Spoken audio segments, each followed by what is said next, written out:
Now, for the dominant seventh arpeggios, it's basically the same thing, but instead of playing a major seventh, which would be F sharp to G, the G, you play the dominant seventh or flatted seventh, F natural. So that scale would work like this.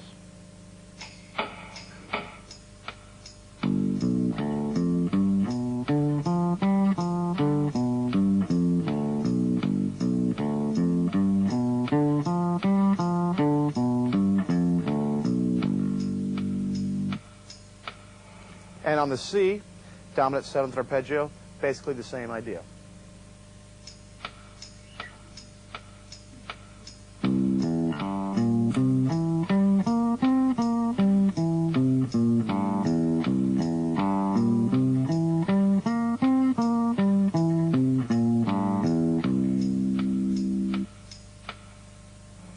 Now when you get these two going, you can alternate by adding both of them together, like this.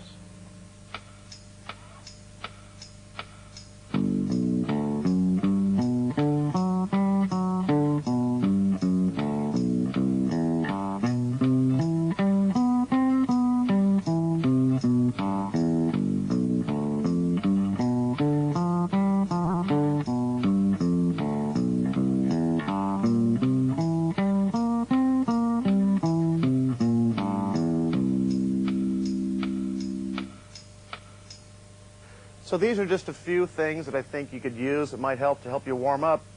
Again, I think it's very important. I have a certain, probably about 5 to 10 minute set of scales, arpeggios, hand exercises that I do every day immediately when I first pick up the bass. And I think for each of you it would be a good thing to work out a little technique, a little thing like that, and just to make it very sure that you do the same thing every time. You get into the habit of doing it. It'll warm up your hands, you won't hurt yourself. And developing good practice habits is something that every musician needs. And again, always working with the metronome. And there's no key, really there's no secret to getting good. It just takes a lot of hard work and practice. The best teachers that I've had have been people that have just pointed you in the right direction, because you can't really teach anyone anything. You have to learn it for yourself. But if you get pointed in the right direction and get past the frustration level of your mistakes, then practicing is such a great thing.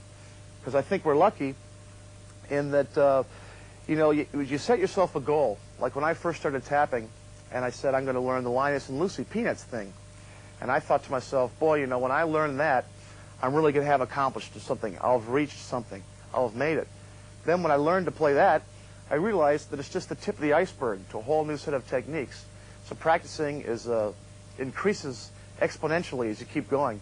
I think that we as musicians are very lucky. And there's no substitute for just hard work and practice if you want to improve.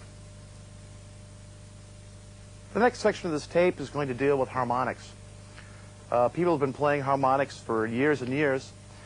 I believe it was Stanley Clarke and then, of course, the great Jaco Pastorius that really brought bass harmonics to the forefront.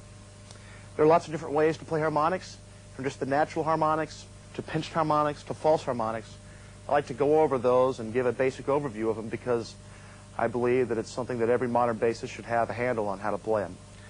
So at this point, I'm just going to play a piece with apologies to Jaco Pastorius and a portrait of Tracy, and then we're going to begin talking about different ways to use and play harmonics.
Okay, harmonics.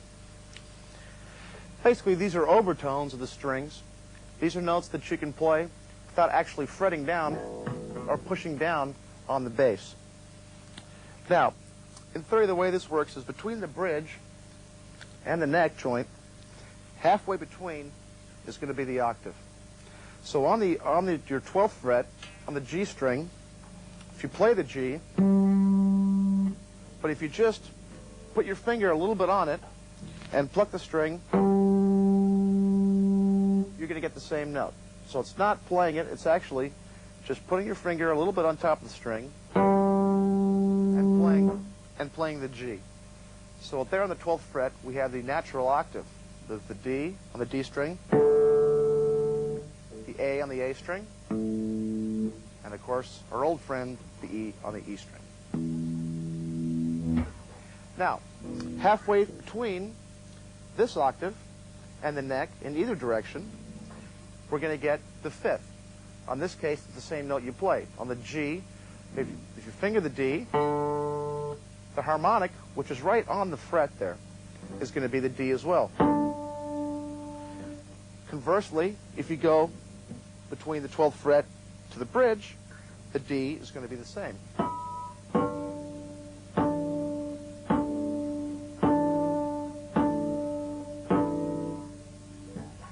Now, from there, if you play the C on the G string, you're going to get a higher octave. You're going to get the G again. So, you've got your octave on the 12th fret. 7th fret, you've got your 5th, and then an octave higher on the 5th fret. It works the same way going the other direction.